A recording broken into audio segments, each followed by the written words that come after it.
ചില ആൾക്കാർ സ്വന്തം ഭാര്യന്റെ മുമ്പിൽ നിന്നൊക്കെ വഷളാക്കി വിടും ഉമ്മാന. അല്ലാ, അതിന്റെ ഒക്കെ ശിക്ഷ എങ്ങനെയാ പറയാ? അവരെ കരുണയോടെ നോക്കുന്നത് തന്നെ ഹജ്ജ് ഉംറ ചെയ്ത കൂലിയാണ്.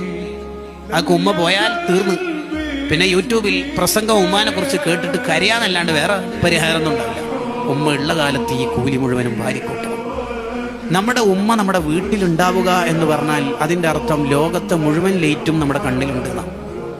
ഉമ്മ മരിച്ചു എന്ന് പറഞ്ഞാൽ അതിൻ്റെ അർത്ഥം ഇനിയൊരു ലൈറ്റും നമ്മുടെ കണ്ണിലില്ല എന്നാണ്. വീട്ടിലെ CFL ഓഫാക്കി എന്നല്ല, സൂര്യന് അസ്തമിച്ച പോലെയാണ്. ഇനി ഒരു പ്രശ്നം ആരോടെ പറയാ? ഒരു തണുപ്പുള്ള കൈ നമ്മുടെ നെറ്റിത്തടത്തിൽ വന്നിട്ട് പേടിക്കേണ്ട മോനും ഉമ്മയില്ലേ മോനിക്ക് ഇങ്ങനെ പറയാൻ ഒരാളുണ്ടാകുന്ന അത്ര കാവൽ നമുക്ക് വേറെ എവിടെ കിട്ടും? വേറെ ആരോടാ ഇത് പറയാ? പനിയൊക്കെ വന്ന കാലത്ത്, കുഞ്ഞിളം കാലത്ത് ഉമ്മ ഇടക്കിടേ വരും നമ്മുടെ അടുത്ത്. നെറ്റിയിൽ ഇങ്ങനെ തൊടും. കുറവുണ്ടവന് അന്ന് രാത്രി ഒരു തരി ഉമ്മ ഉറങ്ങിയിട്ടുണ്ടാവും. അതിന് ഉമ്മക്ക് ഉറക്കം കിട്ടും.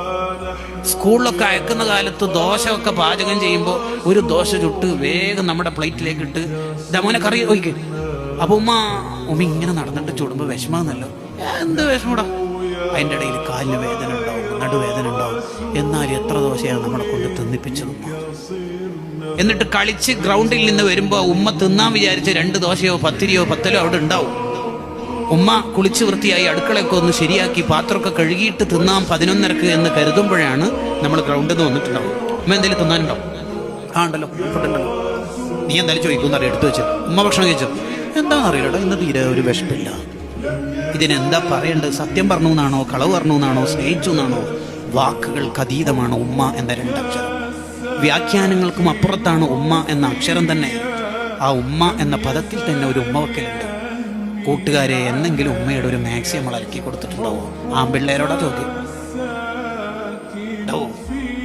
ഉണ്ടാവോ?